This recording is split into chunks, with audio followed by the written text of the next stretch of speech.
तो चलिए ब्रह्मांड के एक ऐसे स्तर की कल्पना करते हैं जहां ताकत का मतलब सिर्फ शक्ति नहीं होता बल्कि नियंत्रण होता है।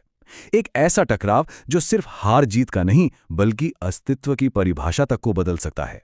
देखिए, ये कोई आम लड़ाई नहीं है। यहाँ बात मुक्के या हथौड़े चलाने की बिल्कुल नहीं हो रही है। यहाँ बात हो रही है कि असलियत को, रियलिटी को कौन परिभाषित करता है। तो एक तरफ खड़ा है रून किंग थॉर, थॉर का वो रूप जो जबरदस्त त्याग से पैदा हुआ, जिसने ज्ञान के लिए खुद को तोड़ दिया, यज्ञशिल पर लटका और रून मैजिक हासिल की। और वहीं दूसरी तरफ है शौर्य, वीरलोक का रक्षक, जो सिर्फ लड़ता नहीं बल्कि योद्धा बनाता है। तो ये कहानी सिर्फ एक लड़ाई की नहीं, ये दो अलग अलग दर्शनों के टकराव की है। तो सबसे पहले रून किंग थॉर की उस बेहिसाब ताकत को समझते हैं जो उसे लगभग अपराजय मतलब अनबीटेबल बना देती है। रून किंग थॉर अब वो देवता नहीं रहा जो सिर्फ अपना हथौड़ा चलाता था। नहीं, उसने ज्ञान के लिए जो बलिदान दिया, जो खुद को तोड़ा, उससे उसे एक ऐसी शक्ति मिली है जो देवताओं की समझ से भी बहुत परे है।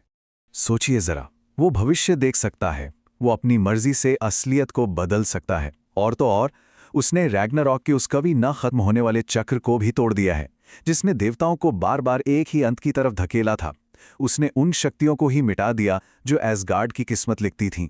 मतलब बिल्कुल साफ है, थॉर अब लड़ाई का हिस्सा नहीं बल्कि खुद लड़ाई का फैसला है।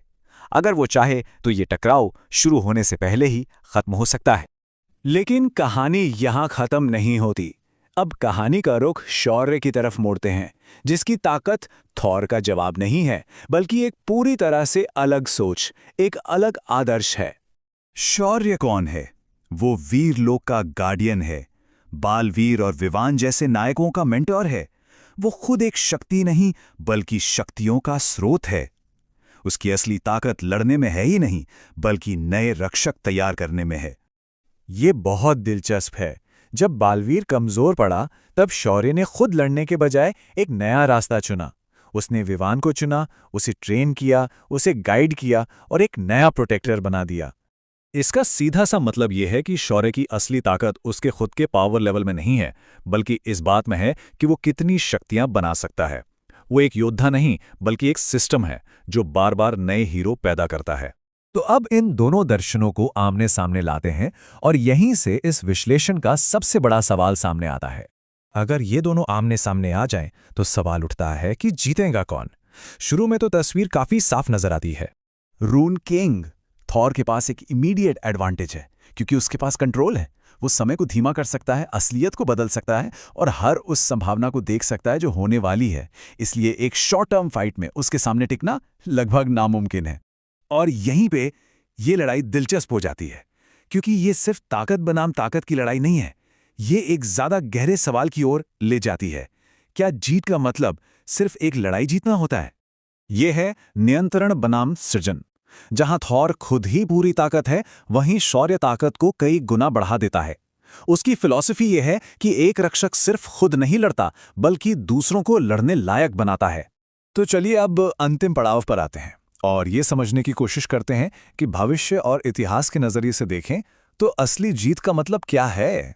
यहाँ इन दोनों में सबसे बड़ा फर्क है। थॉर एक एंड पॉइंट है, एक अल्टीमेट फॉर्म जिसके आगे कुछ नहीं, जबकि शौर्य एक बिगिनिंग है, एक सोर्स है जिससे लगातार नई ताकतें पैदा होती हैं। तो अगर हम इसे एक बड़े पर्सपेक्टिव से देखें जहां भविष्य और विरासत मायने रखते हैं तो शौर्य का इम्पैक्ट कहीं ज्यादा बड़ा हो जाता है क्योंकि थॉर चाहे कितना भी शक्तिशाली क्यों ना हो, वो अकेला है, उसकी ताकत उसी तक सीमित है। दूसरी तरफ शौर्य अपनी शक्ति को आगे बढ़ा सकता है, वो खुद से भी ज्यादा शक्तिशाली रक्षक बना सकता है। और इसका मतलब ये है कि भले ही वो एक लड़ाई हार जाए, उसका कॉन्सेप्ट, उसकी सोच कभी खत्म नहीं होती, उसकी विरासत चलती रहती है।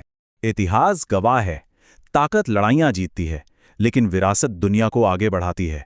और जब ये दोनों टकराते हैं तो असली जीत उस चीज की होती है जो समय के बाद भी बची रहती है।